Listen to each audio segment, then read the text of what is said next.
Imamo još jedno pitanje, da li poslanik može da ima trostruku ime?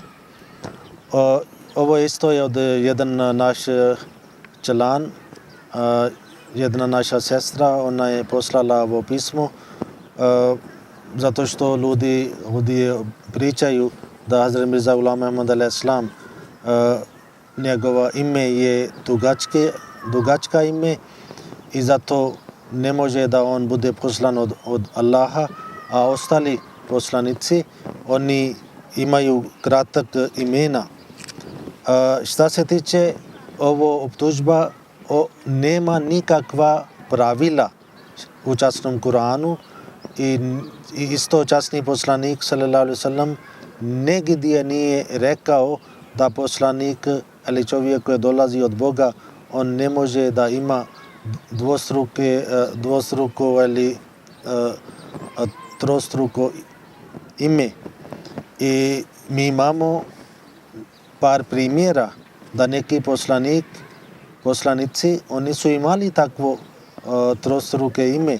Na primjer, u časni Kur'an govori za Hazrat Isa alaih salam i Kur'an kaže kada je njegova majka primila ovo radosni vijesti i Malik kada je pojavio, Malik rekao iz kalatil malaikatu ja Marijamu inna Allaha yubashiruki bi kalimatin min husmuhul masihu Isa ibn Maryama wajihan fid dunya wal akhirate wa minal mukarrabin. Surat Al Imran ayet 46. Kad su Maliki rekli, o Marijima, Allah ti daje radosne vijesti sa jednom riječu od sebe. Ovdje riječ to znači Božja naredba. Vijesti sa jednom riječu od sebe, njegovo ime će biti Mesih, Isa, sin Marijamin. Vidite koliko je dugačke ime. Ovdje kaže njegov ime. Sada dalje počene njegov ime. Njegov ime će biti Mesih, Isa, sin Marijamin, ugledan na ovom svijetu i na budućem i bit će jedan od bliski. Surat Al Imran 46.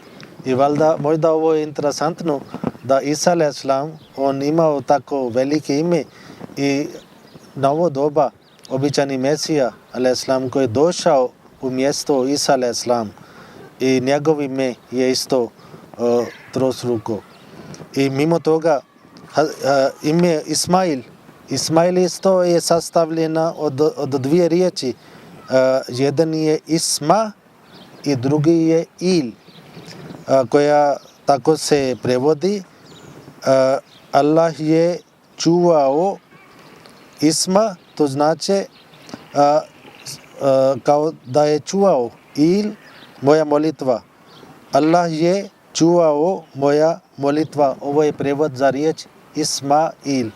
I tako ime od Hazreti Ismail alaih salam nije jedan kao Musa ili Isa ili Muhammad sallallahu alaihi wa sallam. I ovo pravila ljudi su napravili od sebe. Isto u časni Kur'an piše Zal Kifl i Zal Kifl, ovo isto su dvostruko ime.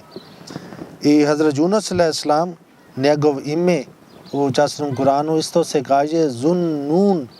To znači isto njegov ime isto ima kao dvostruko Zunnun. I tako kroz ovo primjera, ja mislim sada vama bude jasno da ovo nema nikakva pravila. Ovi ljudi su napravili od sebe bez nekih dokaza.